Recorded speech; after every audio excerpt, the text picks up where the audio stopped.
एक दिन विदुर चपड़ा जी का फ़ोन आया कि तुम कहाँ हो। मैंने कहा सर मैं कुछ काम में हूँ ऑफिस में। तुम आते हो? मैंने कहा सर थोड़ा गड़बड़ ये है कि वाइफ का बर्थ आज जो है हमारा एनिवर्सरी है, हम दोनों कहीं जाने वाले हैं शाम को। बोले तू यहीं आ जा, यहीं मनाएंगे। जैसा विकास सर ने कहा कि वो बताते हैं कि ये करो। Yes yes. मैंने श्रद्धा से कहा कि श्रद्धा एनिवर्सरी मनाने का इससे बड़ा और कोई मौका नहीं हो सकता। विदुर विनोद चोपड़ा खुद अपनी छत पे हमारा एनिवर्सरी मनाना चाहते हैं। श्रद्धा ने कहा मैं आ रही हूँ। हम लोग ऊपर गए छत पे, इनके लिफ्ट के माध्यम से, फिर जीने कुछ ऊपर चढ़े। और जब हम ऊपर गए तो हमने देखा कि कुछ मोमबत्तियाँ लगी हैं, कुछ लाइट लगी हुई हैं, टेबल कुर्सी रखी हुई है, और लोग लगे हुए हैं लाने के लिए, कुछ खाने के लिए। तो मैंने कहा सर ये तैयारी किसके लिए? मुझे लगा कोई कुछ कर रहे हैं। बोले तुम्हारा वाइफ का तुम्हारा एनिवर्सरी मनाना है यार। और उस दिन हम लोग बहुत देर बैठे। मैं, अनुराग, श्रद्धा को, तीनों को हाथ पकड़ के एकदम नीचे वाले रूम में ले गए। सर का एक नीचे वाला रूम है एकदम, जहाँ पर के कोई आ नहीं सकता सर की परमिशन के बिना। और हम तीनों को उन्होंने बोला कि देख भाई, ये कहानी मुझे बहुत अच्छी लगी है, ये कहानी मैं अडॉप्ट कर रहा हूँ, पर मैं मूडी आदमी हूँ। मैं काम करते करते हो सकता है कि बहुत अच्छा मज़ा आ जाए, और हो सकता है कि मुझे लगे यार फालतू टाइम खराब कर रहा हूँ। तो अगर अच्छा लग गया तो मैं करूँगा, और नहीं अच्छा लगा तो तेरे को जितना स्क्रिप्ट में काम किया सब वापस कर दूंगा, ले जाना अपनी। मैंने कहा यार इतना क्लियर आदमी कोई देखा ही नहीं आज तक। फिर हम तीनों लोग ये बोले कि सर जो करना है करो, क्योंकि हमको पता था इससे बड़ा जादूगर कोई है भी नहीं। जो जादू 3 इडियट में हमने देखा था, पीके में देखा था, परिंदा में देखा था, और जितनी भी सर की मूवीज़ हैं, 1942 लव स्टोरी तब आई थी जब हम लोग मतलब प्यार करना जानते भी नहीं थे। तो उस कहानी के साथ में, जैसे विक्रांत ने कहा, ऐसा न्याय किया सर ने, इतना न्याय किया।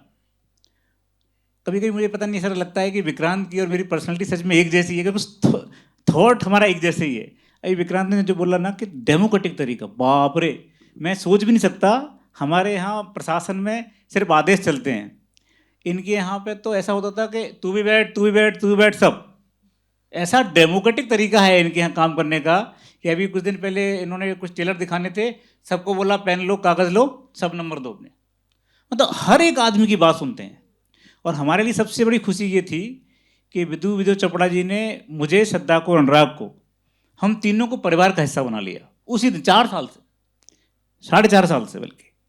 और उन्होंने ये किया कि हर चीज़ में हमको शामिल किया, हर चीज़ में, चाहे वो स्क्रिप्ट हो, चाहे वो यहाँ तक के जो ऑडिशंस होते थे उनमें भी हमको शामिल किया। यहाँ तक कि कुछ भी होता था, अच्छा, जब भी कुछ भी उनके घर में, उनके यहाँ पे कुछ भी हुआ, वो आ जाओ बैठते हैं। और इतना ज़्यादा हम लोग पिछले 4 साल में इस पूरी प्रोसेस में जुड़े हुए। बीच में कोरोना आया, और जब कोरोना आया तो तुमको पता है पूरी दुनिया हिल गई थी।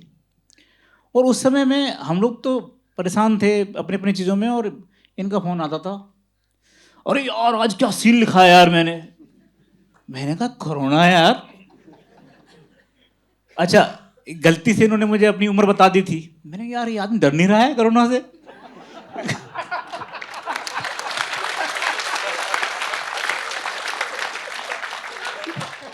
Really? तो मैं, अनुराग और सद्दाम, हम तीनों बात करते थे कि यार भाई ये कोरोना में तो, अच्छा मुझे कोरोना हुआ बीच में, तो उन्होंने मुझे ऑफर दिया, मेरा एक फ्लैट है वहाँ चले जाओ, तुम अकेले को छोड़ दो, सबको घर वालों को छोड़ दो, वहाँ रहो। मैंने कहा सर अकेले में तो मैं वैसे ही मर जाऊंगा डर के मारे। फिर एक बड़ी दुखद घटना हुई जिसमें मुझे लगा कि हम अंदर तक हिल गए थे। सर एक बंदे से बहुत प्यार करते हैं, सर का एक भाई है वीर, जो सर ने डेडिकेट किया है मूवी को। उनकी उस कोरोना के सेकेंड और उसके बाद के दौर में अचानक से स्वर्गवास हुआ। और सर बहुत प्यार करते थे उससे। और उस समय हमको ऐसा लगा कि बंदा टूटने वाला है, और हमने ये मान लिया था कि ये प्रोजेक्ट कम से कम 3-4 साल पीछे जाएगा, क्योंकि हमको पता था कि सर कितना प्यार करते हैं हमसे। पर मैं सच में हेड्स ऑफ बोलता हूँ उस बंदे को। मुझे लगता है कि 10वें या 15वें दिन इन्होंने फ़ोन किया कि यार सुनो, वो वाला जो सीन था उसको काट दिया है मैंने, बकवास कर था वो, ऐसा कर रहा हूँ मैं, वैसा कर रहा हूँ। और अनुराग बोलता है कि यार वो आदमी क्या है, लोहे का बना है, क्या का बना है यार। तो एक बेहतरीन व्यक्ति के हाथों में हमारा ये किताब था। और जैसा कि सौरभ ने बोला कि ये सच में एक मनोज की कहानी थी ही नहीं, और इसीलिए सर को इतना टच की कि यार हम जितने भी लोग हैं सबके माँ के साथ संबंध, सबके बाप के साथ संबंध, सबके प्रेमिका के साथ संबंध, हमारी जद्दोजहद, हर आदमी संघर्ष कर रहा है ना दुनिया में। और सबसे बड़ी दिक्कत तो ये है कि जिनके पास पैसा नहीं है उनको ज़्यादा संघर्ष करना पड़ रहा है, हर जगह संघर्ष करना पड़ रहा है। मुझे याद है कि सर बार बार बोलते थे कि यार इस देश में संघर्ष ही तो मेन है, संघर्ष ही तो दुनिया की चीज़ है, इसको हमको ऊपर लेके आना है। मैं बोलता था कि लेकिन इतने बड़े बड़े लोग मूवी बनाते हैं, इतना सारा पैसा खर्च करते हैं, बोले ये न्यू को तो दिखाना है मुझे कि एकदम साफ सुथरी बेहतरीन ऐसी कहानी पे मैं काम करना चाहता हूँ जो ऑनेस्टी को लेकर चल रही हो। और मुझे बार बार बोलते थे भाई तू हमेशा ऑनेस्ट है ना।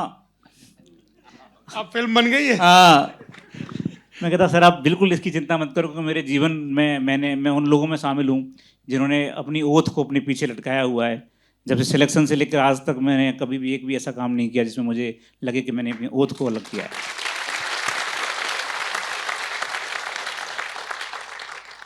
हमारे लिए इससे ज़्यादा और खुशी तब हुई जब सर ने एक दिन बोला कि यार अनुराग ने कुछ वीडियो भेजे हैं, एक कोई टीचर है तुम्हारा, तुम्हारे साथ में तुमको पढ़ाया है, बड़ा अच्छा बोलता है, ज़रा उससे बात करवाओ एक दिन। मैंने सर को फ़ोन किया कि सर विदुर चोपड़ा बात करना चाहते हैं। सर ने कहा यार कर लूँगा, बहुत बढ़िया, बड़ा आदमी है वो तो। फिर वो हुआ टाइमिंग का दिक्कत, अरे मैंने कहा ये गुस्सा हो जाएंगे, टाइम नहीं करेंगे फिर बाद में। फिर मैंने एक बीच में कॉल करवाया, वीडियो वो वाला कॉन्फ्रेंस कॉल, और थोड़ी देर बाद उन्होंने मुझे ही कट करके दोनों आपस में बात करना शुरू कर दिया। और उसके बाद विकास सर जुड़ गए। तो मैं श्रद्धा अनुराग बहुत खुश थे कि हम तीनों सर के स्टूडेंट हैं। हमने वो दिन देखे हैं जो शायद आप लोगों में से बहुत कम लोगों को पता होगा, तरुणा मैडम यहाँ हैं। हमने वो दिन देखे हैं जब सर ने दृष्टि शुरू की थी, एकदम शुरू की थी। और सर एक मुखर्जी नगर के एक छोटे से नीचे के तलहटी में सर पढ़ाते थे और वहाँ हम पढ़ते थे। और वो तलहटे में सर मुझे लगता है स्टार्ट कर ही रहे थे अपना पढ़ाने का सिस्टम। और साथ में ये भी दिक्कत थी कि सर के अटेम्प्ट भी बचे हुए थे, देना है कि नहीं देना है, सब चल रहा था। और उस दौर में सर ने एक बहुत लंबी क्लास ली। वो क्लास सर बड़ी ऐतिहासिक थी क्योंकि 11 सितंबर, हाँ 9/11 हुआ था उस रात को। मैं श्रद्धा और क्लास में थे, मुझे वापस जाना था क्योंकि पैसा ख़त्म हो गया था दिल्ली में। और वापस जाने के लिए मैं अनुराग पैकिंग कर रहे थे, लेकिन रात भर की क्लास चलनी थी, सुबह जाना था। उस रात को मैंने तय किया था कि श्रद्धा को कुछ बोल के जाऊंगा, या कुछ भी हो जाए। हिम्मत नहीं हो रही थी, लेकिन सर ने रात भर की क्लास रखी।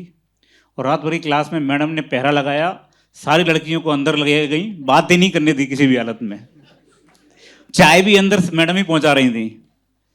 तो वो सारी यादें थी। सर के आने से बहुत ज़्यादा लाभ हुआ। मुझे लगता है कि ये जो स्टेज है आज, वो बड़ी बड़ी बेहतरीन स्टेज है। इससे बड़ी स्टेज अब कभी नहीं मिलेगी लाइफ में बोलने के लिए मुझे।